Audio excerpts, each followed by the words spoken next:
Hello, in front of me I've got Toyota BZ4X. In this video I'll show you how to pair smartphone with car via Bluetooth.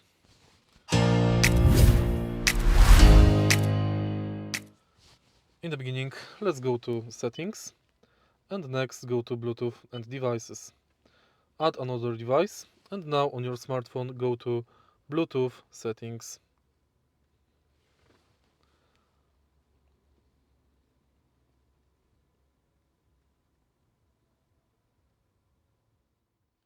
Now select car multimedia on your smartphone,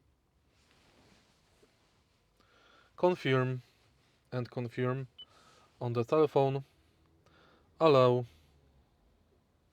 and now you can connect Apple CarPlay.